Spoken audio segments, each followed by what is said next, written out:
दोस्तों नमस्कार, मैं पीके प्रभाकर आपका स्वागत करता हूं। दोस्तों मैं आपको डॉट प्रोडक्ट का प्रॉपर्टी पढ़ा रहा था। आज मैं आपको डॉट प्रोडक्ट का एप्लीकेशन बताऊंगा फिजिक्स में, साथ ही साथ ज्योमेट्रिकल मीनिंग भी डॉट प्रोडक्ट का बताऊंगा। डॉट प्रोडक्ट का इतना ज़्यादा फिजिक्स में यूज है जिसे आप खुद ही आज जज कर लेंगे। तो देखें।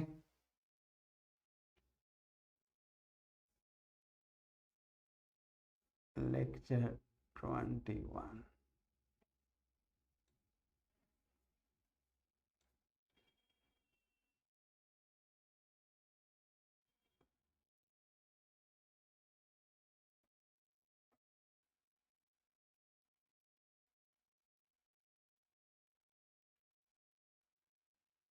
Geometrical meaning of dot product.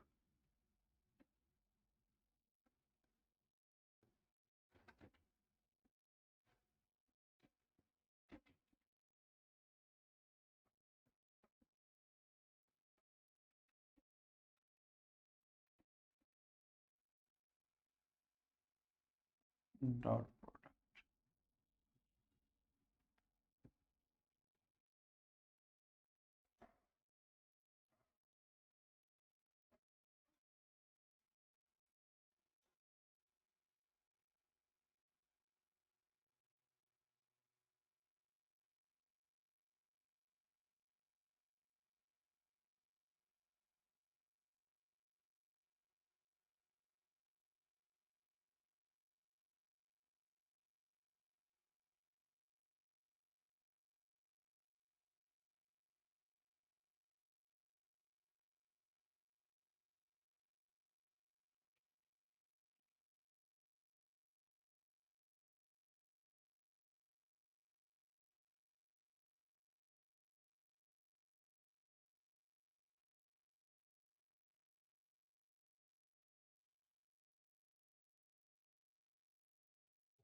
Vectors A and B represent the adjacent sides of a parallelogram as shown in the figure.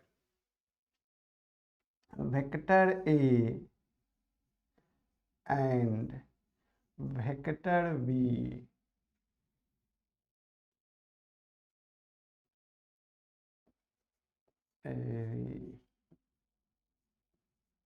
represent the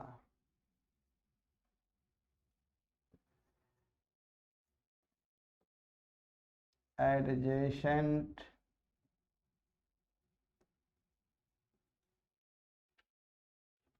sides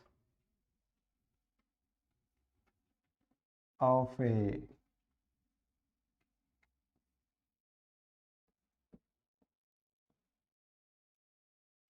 parallelogram. A perpendicular BD is dropped on vector A. A perpendicular BD is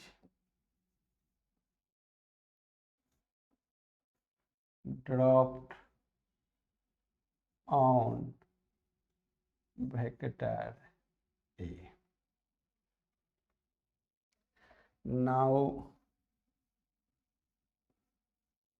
in triangle OBD,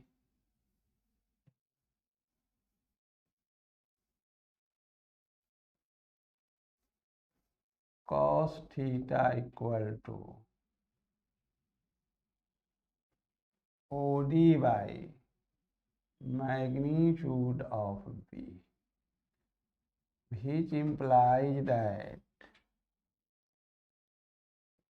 OD का magnitude है magnitude of B into cos theta.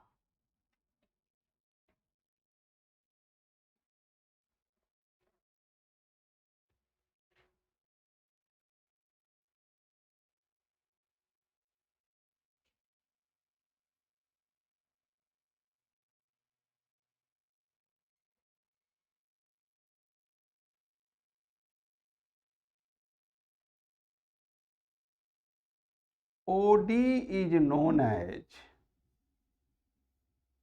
OD is known as projection of vector B on vector A. OD is known as projection of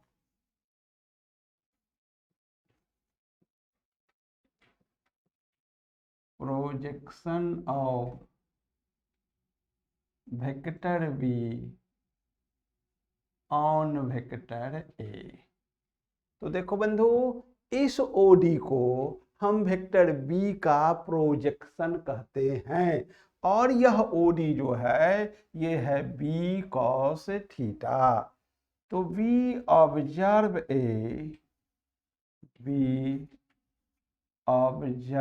a very important point, very important point. We observe a very important point that product of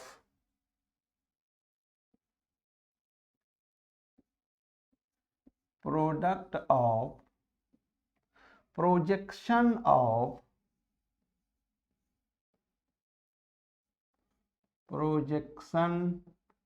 of vector B on vector A and magnitude of vector A, that is, देखो बंधु, OD का project है B cos थीटा और vector A का magnitude है A। तो इन दोनों को अगर मैं प्रोडक्ट लूं, मतलब गुना करूं, तो ये आपको हो जाएगा magnitude of A magnitude of B cos थीटा। और इसी का नाम तो डॉट प्रोडक्ट है बंधु, and this is known as A dot B। तो देखो बंधु, we observe a very important point that the product of projection of vector B on vector A and magnitude of A, that is इतना, gives us the dot product of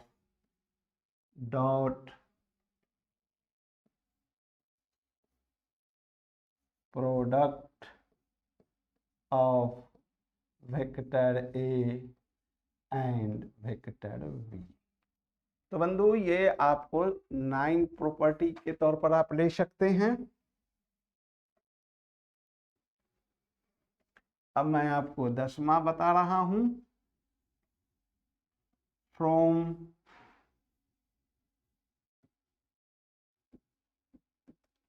to given vectors, from two given vectors we can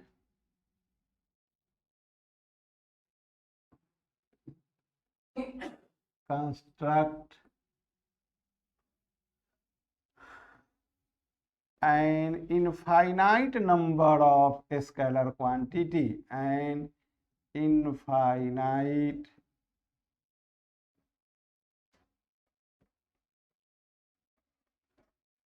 number of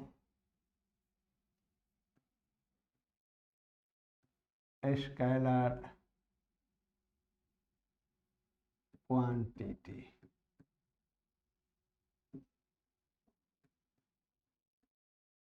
like this.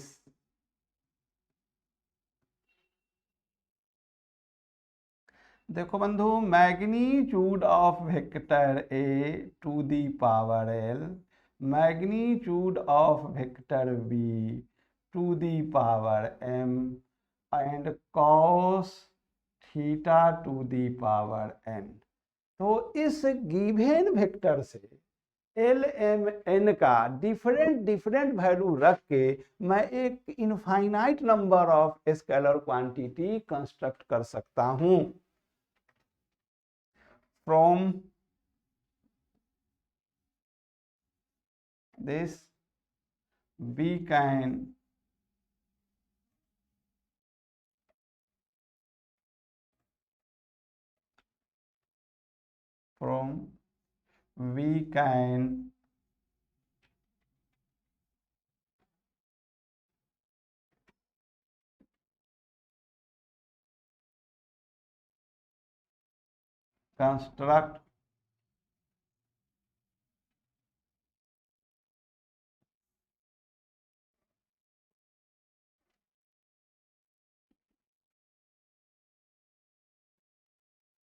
construct an infinite number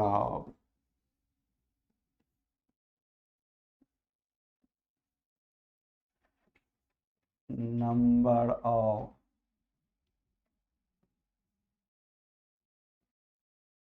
scalar quantity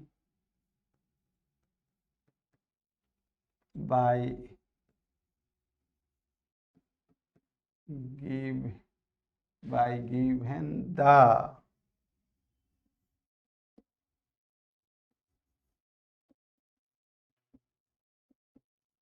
different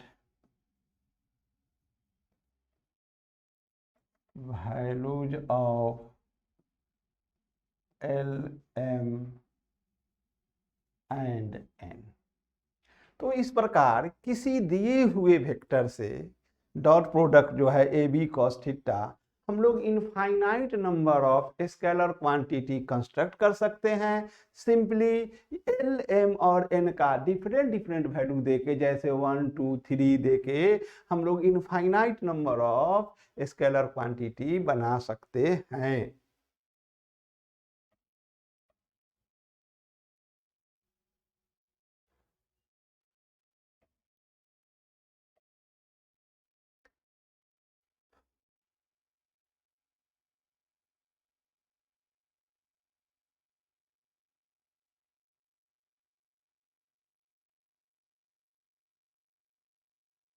Application of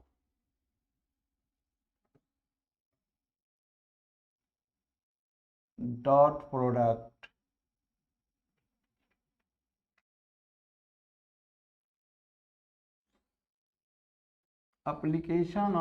product in physics।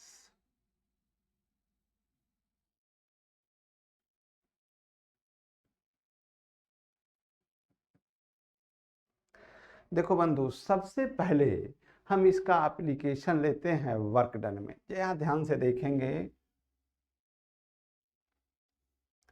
Work done by the force F in going from A to B भाया path alpha.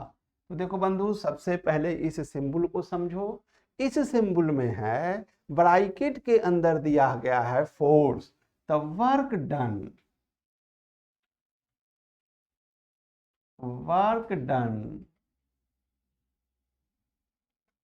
by the force, work done by the force, work done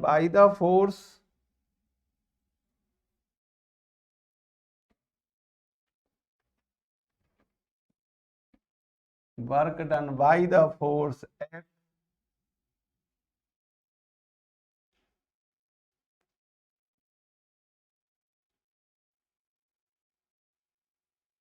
in going from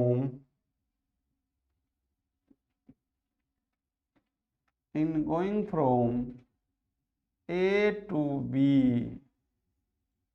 via path alpha. तो बंधु इस symbol का meaning है work done by the force F in going from A to B भाया path alpha. अगर A से B तक जाने में अगर डिस्प्लेसमेंट एस हो तो इसे हम लोग डिफाइन करते हैं एफ डॉट एस। इस यही तो डॉट प्रोडक्ट है, फोर्स और डिस्प्लेसमेंट का वर्क डॉट प्रोडक्ट ही मुझे वर्क डन देता है। यही डिफाइंड होता है magnitude of F, magnitude of displacement and cosine of the angle between force and displacement, जहां की थीटा आपका है angle between force and displacement. तो यह फोर्स और डिस्प्लेसमेंट के बीच का एंगल है। इस प्रकार डॉट प्रोडक्ट का यूज हम फिजिक्स में ले सकते हैं काफ़ी डिटेल में। तो जब मैं आपको वर्क डन पढ़ाऊंगा तब काफ़ी डिटेल से मैं बताऊंगा कि ये कैसे होता है। अब हम लोग आगे की ओर बढ़ते हैं।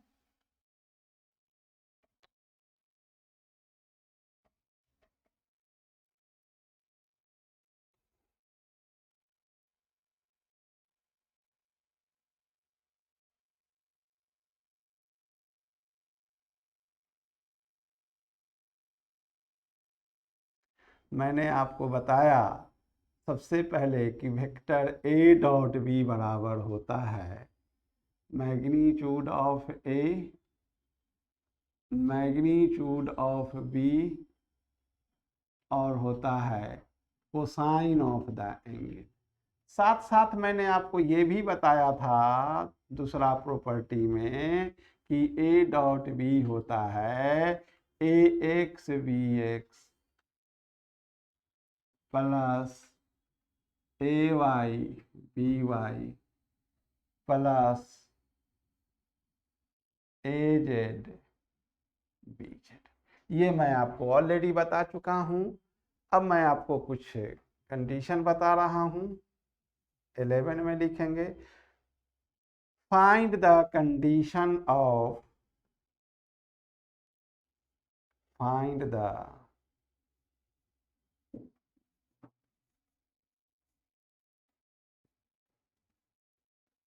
Condition of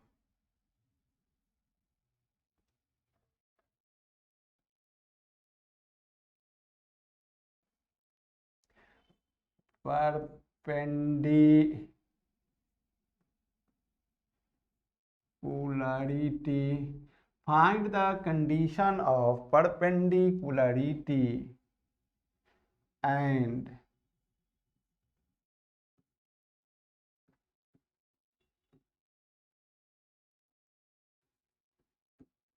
find the condition of perpendicularity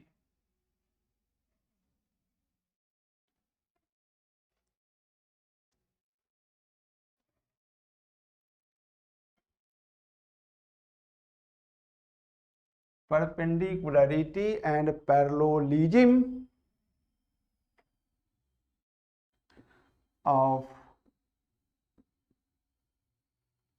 two vectors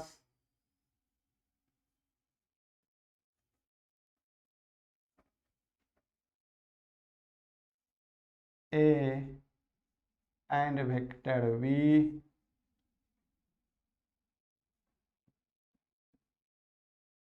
using dot product.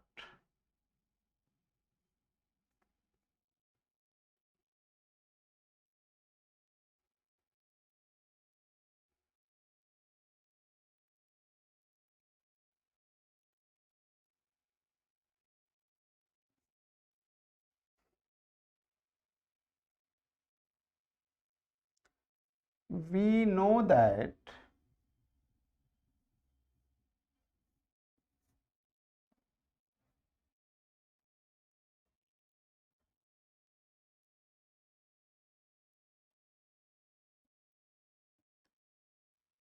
A dot B equal to होता है A B cos theta,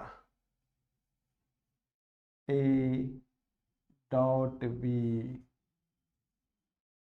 equal to magnitude of A magnitude of B cosine of the angle between vectors A and B. अब देखो बंधु, यहां से मैं लिख सकता हूं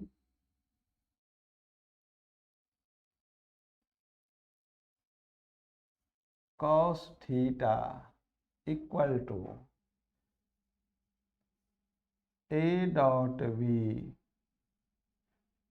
by magnitude of A magnitude of B.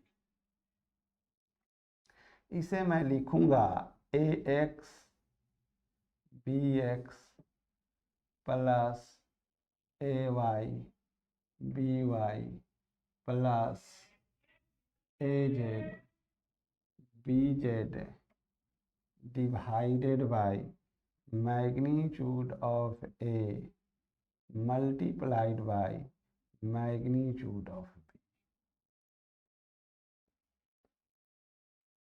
इसे मैं कह रहा हूं ऑर्डर नंबर 1। देखो कलम दे दीजिए, एक कलम चालू कर।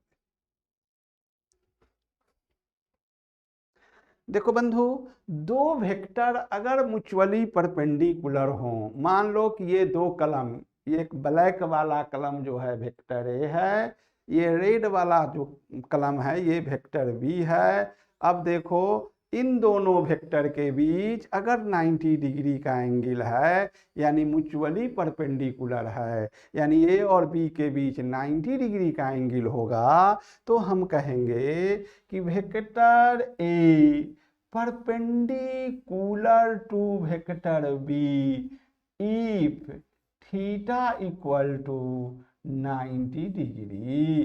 फिर से देख लो बंधु, अगर ये 90 डिग्री हो जाए तो दोनों वेक्टर ए और बी एक दूसरे पर परस्पर लंब होंगे, एक दूसरे पर परपेंडिकुलर होंगे। यानी वेक्टर ए बी पर परपेंडिकुलर है, चाहे वेक्टर बी ए पर परपेंडिकुलर है, इसी को कहते हैं म्यूचुअली परपेंडिकुलर। आगे चल के क्रॉस प्रोडक्ट में हम काफी डिटेल में इसे बताएंगे।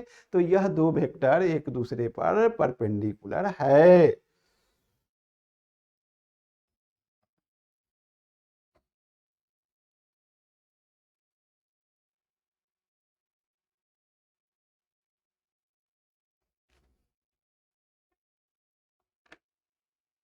अब देखो बंधु, अगर थीटा 90 डिग्री है तो हम लोग जानते हैं कि cos 90 डिग्री 0 होता है, क्योंकि थीटा 90 डिग्री होगा तो cos 90 0 होगा।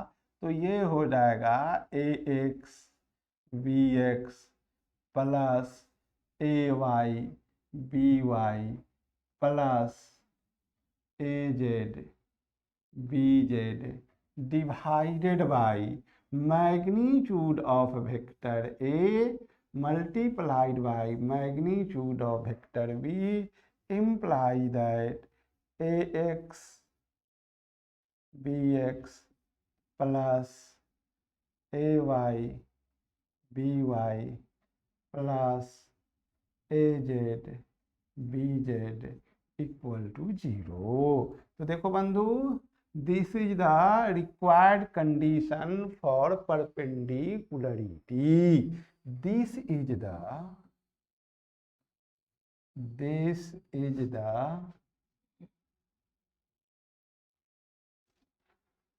required condition. This is the required condition for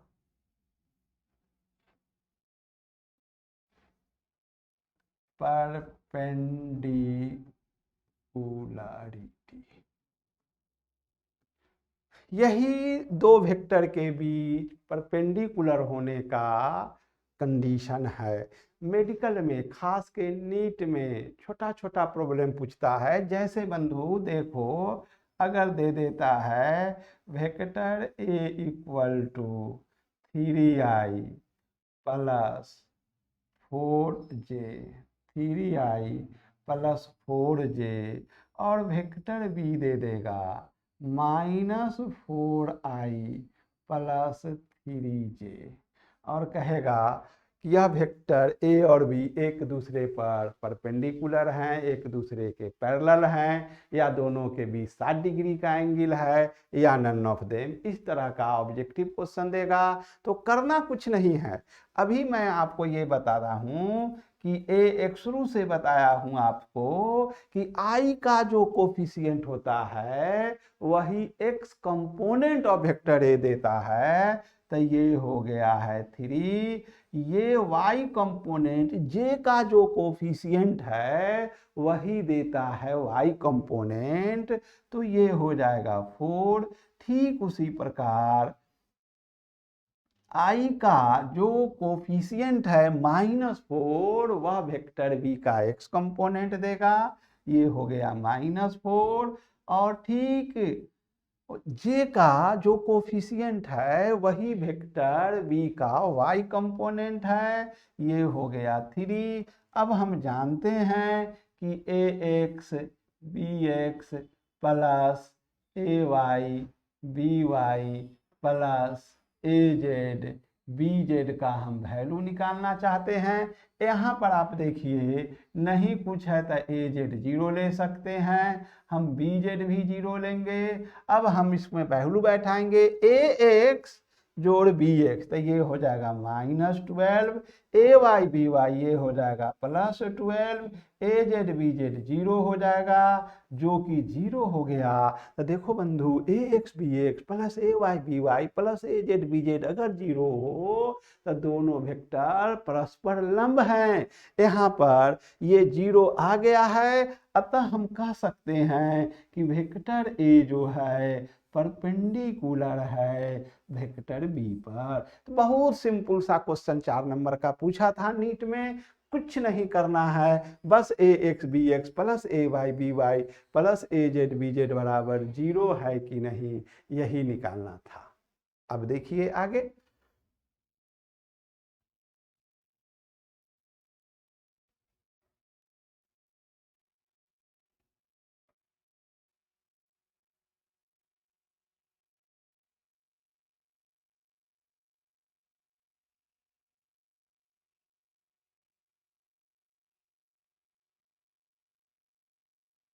अभी अभी मैंने आपको बताया कि cos थीटा बराबर होगा ax bx plus ay by plus az bz divided by magnitude of vector A into magnitude of vector B. अब देखो बंधु, ये दो वेक्टर अगर पैरेलल हो, देखिए दोनों वेक्टर के बीच मान लीजिए कि अभी 30 डिग्री का एंगल है, देख लीजिए गौर से। अगर यही एंगल घटते घटते घटते घटते घटते घटते घटते घटते 0 हो जाए तो ये दोनों वेक्टर पैरेलल हो जाएंगे। फिर से देखिए, इन दोनों वेक्टर के बीच एंगल अगर 40 डिग्री का है, मैं इस एंगल को कम कर रहा हूं, करते करते करते करते करते यह 0 हो जाएगा, तो दोनों वेक्टर एक ही डायरेक्शन में पॉइंट्स करेगा। इसी को हम कहते हैं पैरेलल वेक्टर्स। तो बंधु vector A and B parallel कब होगा? जब दोनों के बीच एंगल 0 हो जाए। तो if theta equal to 0 then vector A is parallel to B. और अगर थीटा 180 डिग्री हो जाएगा तो वह एंटी पैरेलल हो जाएगा। तो अगर थीटा 0 हो तो vector A is parallel to vector B. आप जानते हैं, मैंने बेसिक में आपको पढ़ाया है, थीटा 0 लेंगे तो cos 0 1 होता है, और ये हो जाएगा आपको A x B X plus A Y B Y plus A Z B Z divided by magnitude of A into magnitude of vector B. देखो बंधु, मैंने आपको बताया था, शुरू से बताया हूं कि इस ओरिजिन को मैं गॉड कहा हूं कि यह ओरिजिन ही गॉड है, इसे मत भूलना। और इस वेक्टर का अगर 3 कंपोनेंट है, ए एक्स ए वाई, ये मैं आपको पहले बताया हूं कि अगर कोई भी वेक्टर गॉड से शुरू हो, ओरिजिन से शुरू हो, तो बंधु गॉड क्या करते हैं, जरा इसे देख लें। गॉड कुछ नहीं करते हैं, गॉड ने सबको ताज पहनाने का काम किया है। जन्म से ही आपको ताज पहना के आपको एक रिच आदमी बना के भेजते हैं, भले ही आप उसका फायदा न उठाएं, अलग बात है। तो गॉड क्या करेंगे, यह ए x A Y A Z है, तो गॉड इसे ताज पहनाएंगे। आई रूपी ताज पहनाएंगे, जे रूपी ताज पहनाएंगे, और ताज के रूपी ताज पहनाएंगे। तो ईश्वर ने सदियों से ताज पहनाने का काम किया है। ईश्वर आपको बादशाह बना के भेजते हैं, भले ही आप फकीर बन जाए, वो आपके हाथ में है बंधु। तो यह वेक्टर गॉड ओरिजिन को मैं गॉड कहता हूं। ये गॉड क्या करते हैं, जरा गौर से देख लीजिए। वेक्टर ए है, इसका ए x A Y A Z component है, उसे गॉड ने ताज पहनाने का काम किया है, आई जे और के रूपी ताज पहनाने का काम किया है। और इसे हम कहेंगे मॉड ए होगा root under A x square plus A Y square plus A Z square. Similarly बंधु, अगर कोई वेक्टर बी हो, ध्यान से देखो, और इसका कंपोनेंट हो बी एक्स बी वाई और बी जेड, तो ये गॉड ओरिजिन इसको वेक्टर बी को ताज पहनाएंगे। फिर से देख लीजिए, ये ताज पहनाएंगे बी एक्स आई प्लस बी वाई जे प्लस बी जेड के, ये आई जे के रूपी ताज पहनाएंगे, और इसका मैग्नीट्यूड हो जाएगा root under B x square plus B Y square plus B Z square. तो देखो बंधु, हम इसे लिख सकते हैं, इसे मैं कह रहा हूं ऑर्डर नंबर 1। तो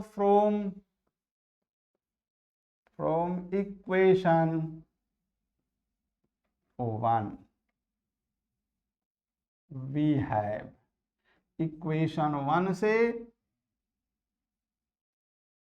a X V X plus A Y B Y plus A Z B Z equal to होगा magnitude of A into magnitude of B. इसे मैं ऑर्डर नंबर 2 कह रहा हूं। Squaring on both sides of equation 2 we gate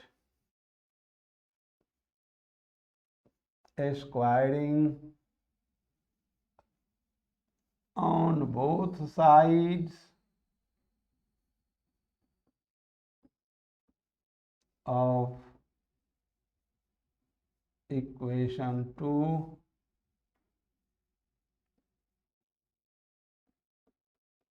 we get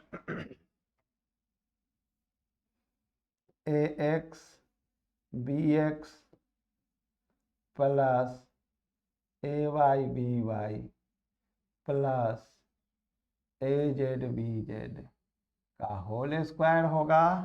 ये हो जाएगा mod A का स्क्वायर इंटू मॉड बी का स्क्वायर। इसे मैं अब लिख रहा हूं।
A plus B plus C का होल स्क्वायर, आप लोग जानते होंगे A square plus B square plus C square plus 2ab plus 2bc plus 2ca होता है।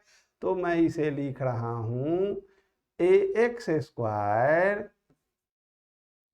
B x square plus A Y square B Y square plus A Z square B Z square plus 2ax bx plus 2ay by plus 2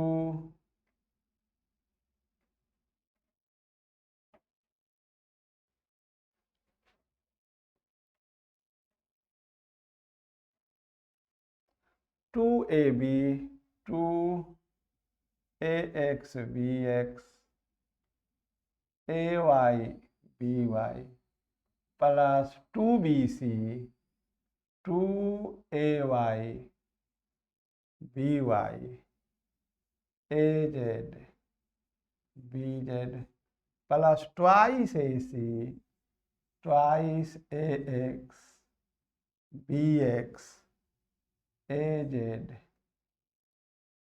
और bz।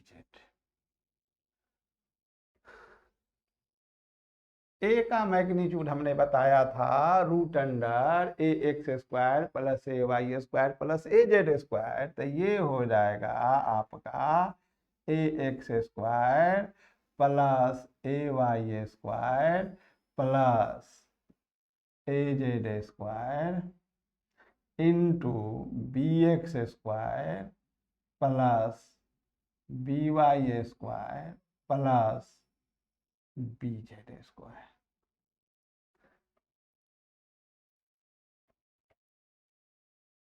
which imply that इसे मैं लिख रहा हूं ए x square B x square plus ए Y square B Y square plus ए Z square B Z square plus twice ए x B X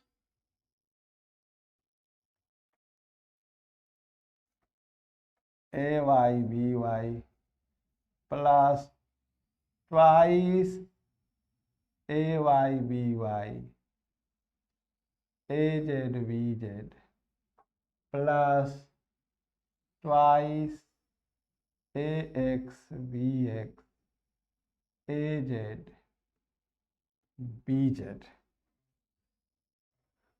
plus, अब मैं इसको multiply करूंगा A x square into B x square plus A x square into B Y square plus A x square into B Z square plus A Y square.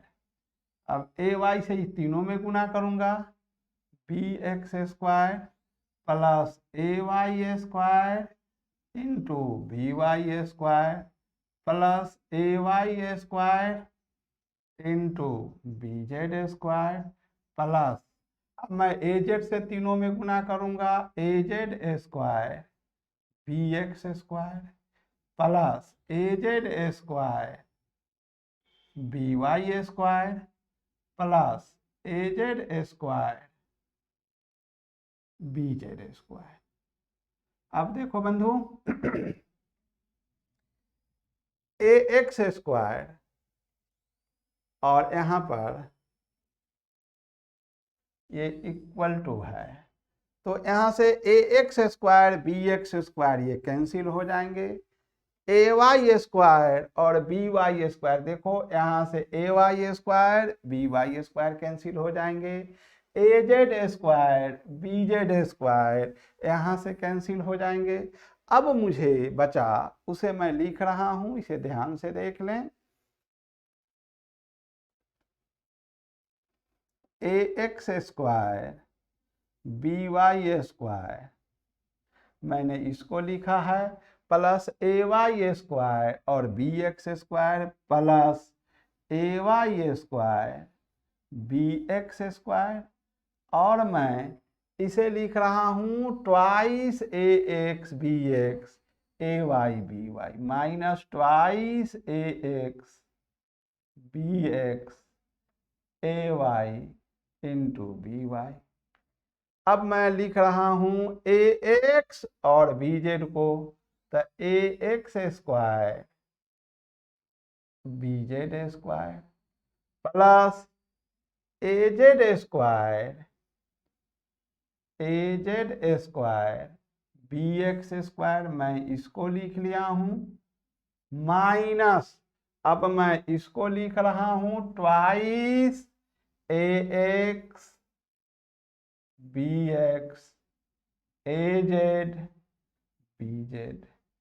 अब जो बच गया मैं उसे लिख दूंगा a Y square B Z square plus A Z square B Y square minus twice A Y B y into a z into B Z equal to हो जाएगा 0। देखो बंधु, a square plus B square minus 2ab होता है a minus b का whole square, तो इसे मैं लिखूंगा A x b y minus A Y B x का होल स्क्वायर प्लस लिखूंगा A x b Z minus A Z b x का होल स्क्वायर प्लस लिखूंगा ए वाई बी जेड माइनस ए Z b Y का whole square equal to 0। इसे मैं कह रहा हूं order number 1।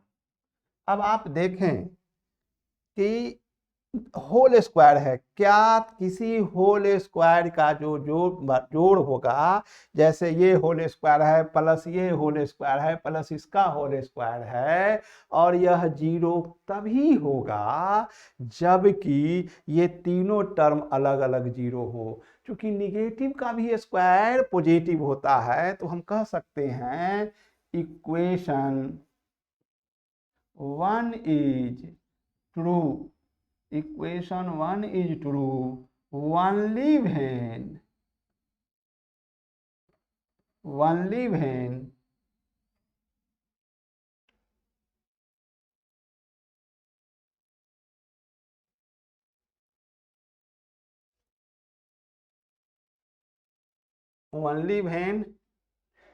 ax by minus ay bx equal to 0, ax bz minus az bx equal to 0 and ay bz minus az by equal to 0। इसे मैं कह रहा हूं ऑर्डर नंबर 2। तो फ्रॉम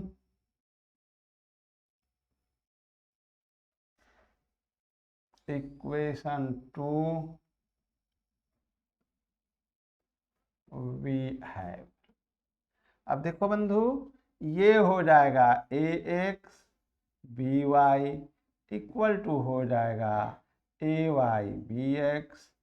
इसी को हम लोग लिख सकते हैं a x upon b x equal to a Y upon B.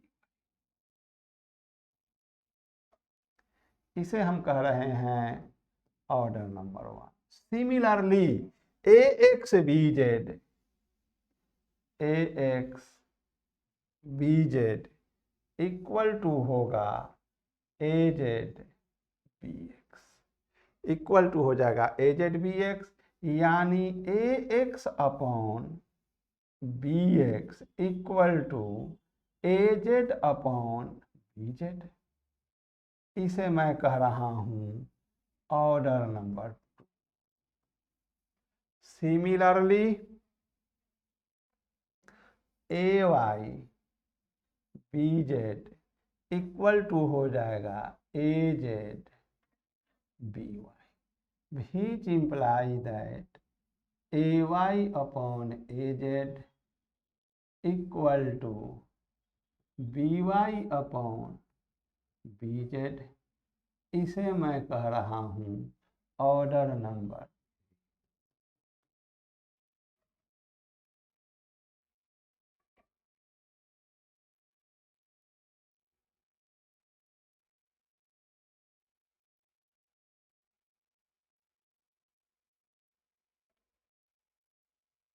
तो from equation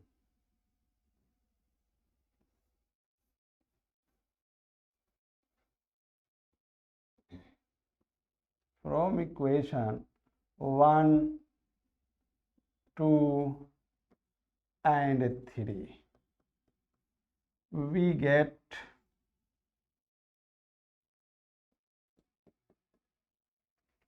ax upon bx equal to ay upon by equal to az upon bz.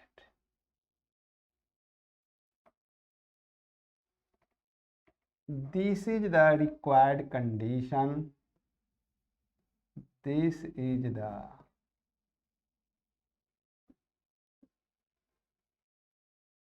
required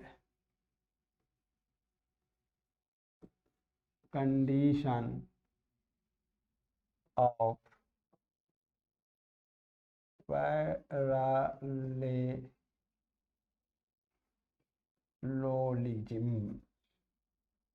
यही रिक्वायर्ड कंडीशन है। अब देखो बंधु, तुम्हें प्रॉब्लम पूछा जा सकता है, इस पर जरा ध्यान से इसको देख लीजिए।